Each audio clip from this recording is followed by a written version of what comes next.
Okay.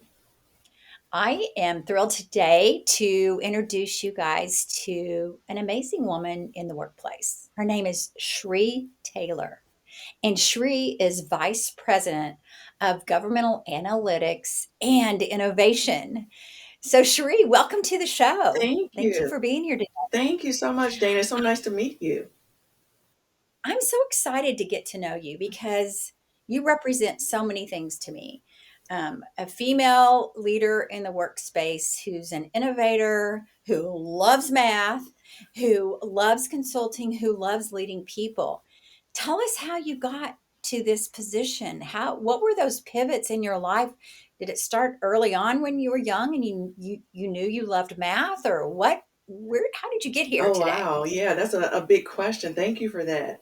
It did start very early on. I've always loved puzzles and games and whatnot. And I found that in school, all of my math classes were just a lot easier for me than, say, my liberal arts classes or my English courses. And so I just naturally gravitated to the math and the science courses. And then I got a scholarship. I'm a first generation college grad. So I was kind of navigating through the whole college ecosystem a little bit on my own there, but was very fortunate to get a scholarship that would fund my education in mathematics. And I did that all the way to the PhD. And once I did that, I did a postdoc, kind of more of the same, doing mathematical modeling with the National Institutes of Health. And I'll be completely honest and transparent. Like, my path kind of meandered a bit. I did not have a very set or clear or highly planned path. I just kind of followed my interests, and when various opportunities presented themselves, I just, I was there to take advantage of them. And I've had good mentors along the way, always had a good community to support me. And I mean, long story short, that's kind of how I got here, is just kind of being in the right place at the right time. And it also helps that I'm interested in an area where it's not overly crowded. Like, there aren't a whole lot of people that raise their hand saying, "Hey, yeah, I love math and I want to do that." There are a good deal of us, but you don't have to really worry about that field being overcrowded. So, not at this point. Well, and let's talk a little bit about your strengths. So, I understand you have ideation, self Mhm. assurance, achiever. You've also got a futuristic and relator. Those are great talents. How do you think those played into the roles that you kind of have fallen into or that you've Mhm. created for yourself? Oh, wow, yeah. The ideation, I think, is probably, that's my number one strength. And I think that that has served me very well, and just continuously always thinking outside the box, whether it be, that I'm solving a problem at home, at work, or a life problem of what do I want to do next, and being able to articulate kind of my ideas, which are not always mainstream or common. Mhm. um, and then the self assurance, kind of having the confidence in those ideas, and being able to kind of, bring people along and bring those ideas to fruition. I love. I, I'm sorry. go ahead. No, go I was ahead. going to Keep say going. that the achiever. I do, and I tell my team that I work with, I have a very high level of expectations, and I believe in excellence. And while that may be aspirational, it doesn't stop me or my team from striving for that. And so that's where we tend to set the bar. I'm constantly thinking about the future, how to make things better, and thinking about the client. I love to serve, and so that really, taking all of those things and bringing them in, and consulting just kind of turned out to be my happy place, of all of those things combined. I think it's pretty unique. And I said that in the beginning for several reasons. But one, that I see your strengths when even your title is innovation, right? And then you get to lead these people, but you're also doing some futuristic work with AI. Can you talk about that and how you jumped in the AI bandwagon? Was that just something you've been working on for a long time, or was that something recently you've been integrating into your work? So that's a really good question. AI has become more of a buzzword in recent years, and the past few decades. I've been a mathematician for a very long time, and a lot of the Mhm. work that I did as a doctorate student or as a postdoc, it was it was trending in that way of data science and AI. It's just that those weren't the buzzwords at the time. And so this is an area that I've been involved in for a very long time. And I've seen kind of the evolution and how the spotlight has kind of come to this area over the past several decades. What is your advice to other leaders that are just now, you've been doing it for a long time because it's Mhm. just you're probably always looking at what's ahead. How do we get there? And then just your math and the data science. What is your recommendation to leaders right now that are in the workplace that are trying to figure this all out and they're not mathematicians? Mhm. They're in a senior leadership role, but they're charged with figuring out, how do I make AI work in the Yeah. workplace? What kind of recommendations do you have for that leader out there? Oh, wow. That's an excellent question. I know I'm not great at everything, but one thing that I rely on is my community, my Mm, network. And I believe that, you know, I believe very strongly in team. And even as mm, executives, we need to form our teams to help reinforce areas where we may not have a natural talent or we may just not have an mm, interest. And so mhm, I think that would be the number one thing that I would suggest to other executives is to form a trusted team, whether it's a team of advisors or a team of other executives who you can talk to, bounce ideas off, and not to forget your team, the team that you lead. Like mm, being truthful with them and authentic and letting them know. I tell my team all the time, I don't have all the answers, and I'm open to hearing your ideas. And kind of, we formulate something together and go from there. mm. What is the best leadership advice that you ever received when you were growing in your leadership roles? Oh, wow. That's a good one. I think Mhm, that it's probably the thing of the advice of being authentic.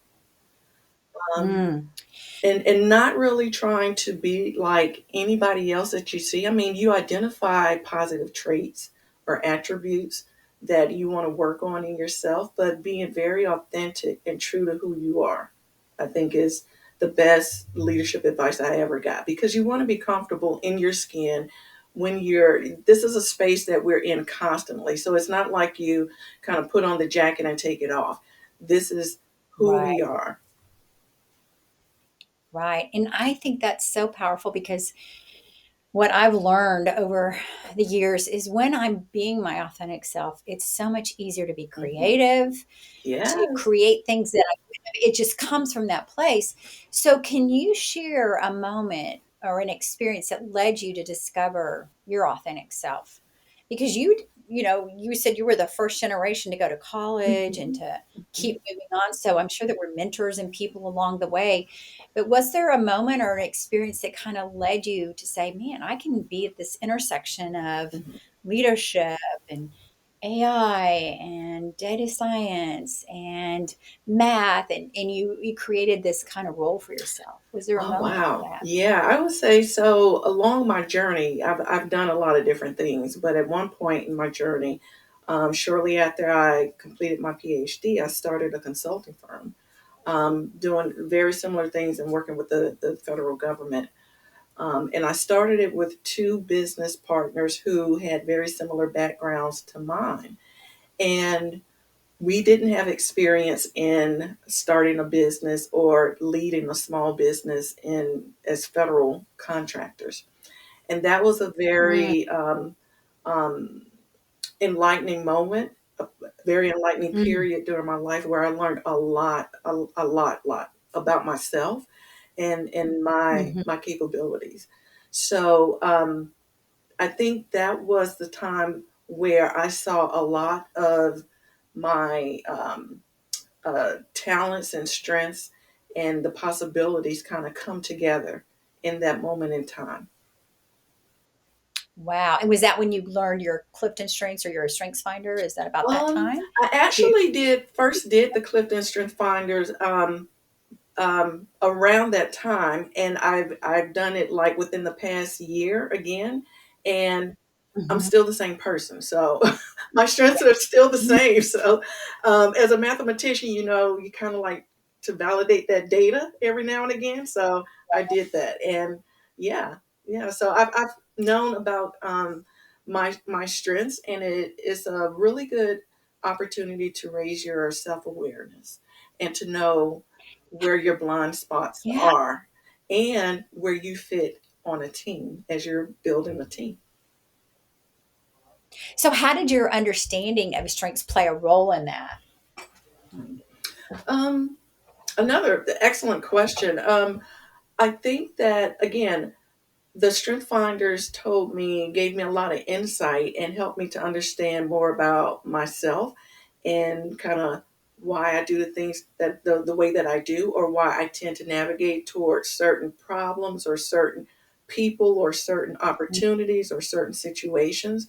And it helped to kind of give me that insight and that framework and to be able to offer my best self in situations Mhm. where my goal is to serve and to help. I love that. And I think that comes probably from your relator. Yeah. Um, as you look at, and I see you've got, 2 grown children. Is that right, Yes. girls? Is that Two right? daughters, 18 and Yeah. 20. Yes. Wow. So, yeah, what advice are you giving them right now as they're looking at their careers and trying to figure that all out, right? It's Oh, like, yeah. what do you wish that you knew that you were helping to ingrain in them right now? I, Another wonderful question. I've never gotten that one before, but I really appreciate that because, out of all the things that I've done in my life, being a mom, being a wife, those have been the most rewarding things thus far in my life. And with my daughters, I really do advocate that they just be true to themselves and be who you are, show up authentically every day as Mhm. best you can, and to always strive for excellence. Again, um, they know that I set the bar very high in all realms, and I do Yeah. encourage them to stretch, and it may be uncomfortable, and that's okay. Some days you may, Mhm. feel like you're a success. Other days you may feel like were a little short, and that's okay. But we're gonna kind of go back, regroup, and come back. The next time, kind of in full force, but also being true and authentic to who you are. So are either of them following your footsteps in Oh math no, or, no. is science? Oh, that's No, okay, that right? is totally okay. My husband, his background is in physics, so of course we were kind of like pushing the STEM background there. But my oldest daughter is interested. Her passion lies in music and audio production. And my Mhm. youngest, who will be going to college in the fall, at the moment, she thinks that she's going to major in psychology. So, as they were growing up and they've been in school, the one thing that I've always stressed is that you can do the math. Now, you may not enjoy it like I do, or you may not be Mhm. passionate about it, but you can do it. I know that they have the capability. And so I would always make sure that they didn't say, oh, I can't do math. It's not that you Mm, can't do it. You may not enjoy it the way that others mhm, enjoy it, but I know for my daughters, I know kind of the limitations, and of course, raising them, I know that they can mhm. do it. So here's my big question, because I'm one of those people that always said, "I don't like to do math. I don't like math." So how do you encourage people to get comfortable with math? How it's one of those things as an entrepreneur we hear about a lot. It's one of those things where, delegate those things you don't wanna do, and Yeah, now I'm always looking for that person to do my yeah. math. But what what and I know you easily see it and probably can do it, but what is some advice for people who wanna get comfortable with math, but they always is it my mindset thing? What is it? It's a little bit of mindset. I mean, when I was raising my daughters, I would tell them, I would be sure to point out how ubiquitous math is all around us. So you can't escape it. And we would be in situations, say we're going out to eat and we're ordering a pizza. The pizza comes and it's been cut into slices. There are four of us, there are 12 slices. How many slices does each person get for there to be equity or for it to be fair? And Mhm, I would just kind of highlight situations like that when we would go shopping. If there's a sale, if there's a discount, it's 40% off, but how much are you actually going to pay?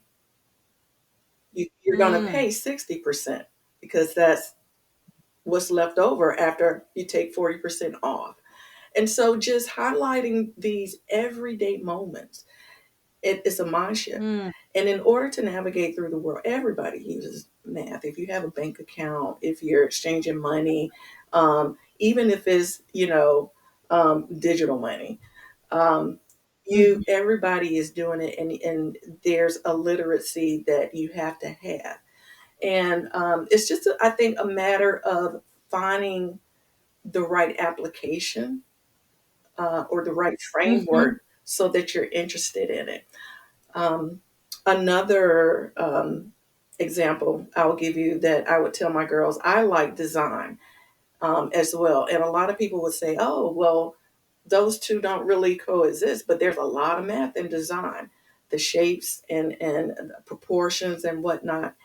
And so just about anything that um, you know people are interested in, there's an application where math will show up. Even for my daughter in audio production, she's learning about the sound waves, and there's a lot of mm, physics in sound production. mm. But if there's physics, then there's the math. The math is underlying the underpinning of the physics.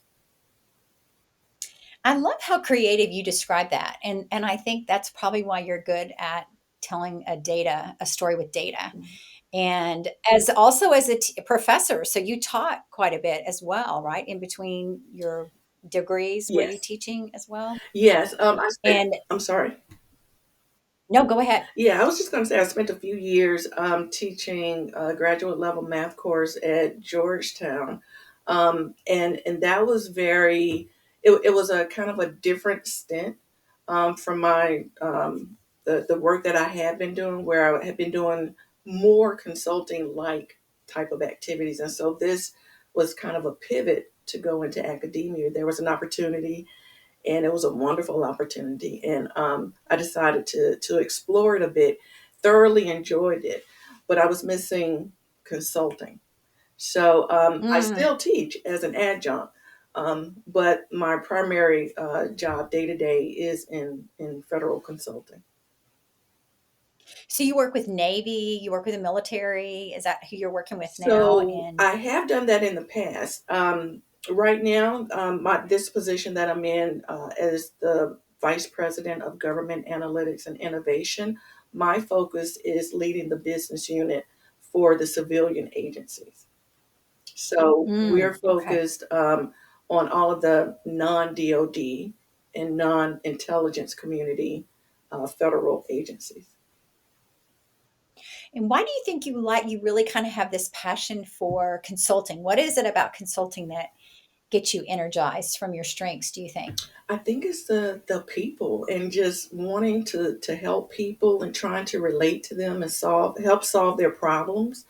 Um, I have a strong Mhm. sense um, of empathy and Mm. understanding. You know, you think about when you're faced with a problem, how frustrating it can be at times. And knowing that I have a skill set where I can show up and help decompose, break down a problem, maybe take it to bite-sized pieces and help an individual or a team kind of move towards their goal in a very methodical way. That's again, that's my happy place. That's where I really enjoy it. I love how you're serving not only your clients and consulting, but also teaching and giving back in that way Mhm. too. So, as you look at the future, using your futuristic, what are the leaders of the future?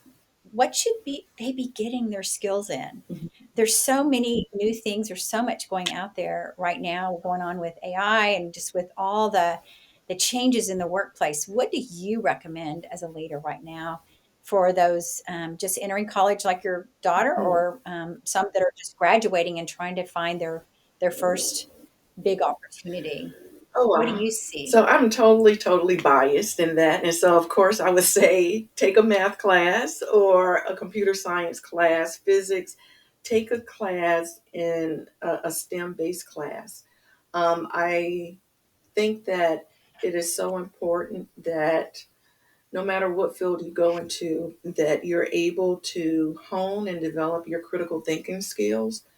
And you can do that in a variety of majors, but I know for certain that critical thinking skills that's very foundational in the STEM arena. Um, and don't be afraid to take courses that are challenging. Again, it's all Mhm. about the stretch. It's about being uncomfortable. It's about growth. And so looking not only for things that are of interest to you, but things that challenge you, where you can learn. Mhm. And I think this applies, Shree, to there's a lot of people in the wrong business Mhm. right now. They've just been doing it for years and they're not Right. happy. It's like, where do they go to I would say, get your strengths first, right? Know your unique talents, but then stretch yourself. Find some courses that will stretch yourself and get into some of those critical thinking Yes. opportunities Yes. because that's where it's going, right? I Oh, mean, you've got to be able to problem solve in a unique way. yeah. Absolutely. And with the onset of, you know, the AI, data science, um, just technology in general, there are a lot of places that you can go and take free courses to kind of brush up on whether it's Excel or it could be coding in Python or R. Um, So looking for opportunities and there are a lot of them that are out there. You could just Google it or go to YouTube somewhere. Subscribe to a lot of the influencers that are dedicated to teaching and sharing knowledge in a particular area that you may have interest. The bars, the entry is relatively low now, where you can kind of dip your toe in and see if it's a true interest without expending a lot of time or money. But if you find that it is something that you like and enjoy, then you can kind of proceed with more confidence and know that this is kind of where you want to go, where what you want to do. I think that's great advice. I think one of the things I'm learning right now is we always kind of the old days would have leadership programs or training programs. Now it's immersive learning. Mhm. So we're all always learning. It's just figuring out what is we're going to learn to help us get to that next step that feeds our talent, right? So what are you learning right now? Are you kind of learning new processes or new coding or Yeah. new products? How do you keep yourself up to speed on all that? Oh, I love audiobooks. YouTube, I call it YouTube University when I'm kind of in a research mode and I want to learn something. Um, I'm Mhm. always making sure that I try to maintain a high level of self awareness because I think that's key for a leader. So I'm always interested in learning more about not only myself, but also about the leadership journey. I spend Mm-hmm. time talking to folks on my team so that I can learn more about them and how can I better serve them and support them in their professional growth. Um, I don't know, AI is so vast. I always try to make sure that I'm reading the latest and greatest on what's going on in AI as it relates to what we're doing in my business unit for the team that I'm trying to lead. And then even with the change of administration, we're about to come up to inauguration. Um, I'm learning, trying to take in what the potential policy shifts may be that will have an impact on my business unit. So there are things that fundamentally you can learn, like pick up new code, just learning something new in that regard. But also, I know about federal government, but we're about to embark upon a change. The change is imminent, Mm. and there's a lot of learning to do about, um, again, the priorities of the new administration, potential changes, and how to position yourself for the change and be ready to pivot. Do you like change? Are you Mhm. good with change with your futuristic and your other talents, your ideation? Is it kind of fun? It is so much fun. Nobody has ever asked me that question, and it took me a while to realize that not everybody likes change the way that I like it. Mhm, And it for me, it would get to the point to where I would need change in order to mhm, feel to kind of, feel happy and to feel productive. I would kind of need someone to like throw in, that little, just a little ripple to kind of make it a little bit more mhm. interesting for me. And then as a leader, I learned that not everybody likes that, and I can totally appreciate that. But I think one of the big things that I had to learn for my self awareness is, and I think a lot of us are like this, not everybody thinks the way that you do. And it's Right. hard to fathom that someone doesn't have the same logical process that you have, and you don't really know that until you spend time talking to people and listening a lot to how they think, um, their process, how they communicate, what their preferences are. And so that's a whole nother realm of learning in and of itself. So, as we think, and you brought up some great thoughts, and I knew with your ideation and with your futuristic that you like a dynamic environment where Mhm. you're learning and growing and things are changing. So, how do you lead a department in times like this? How do you lead them, bring them along for the change? Because their change is imminent. It's around us all the time, and it's quicker, and Yeah. there's so much going on. What are your tips for helping your team go through change?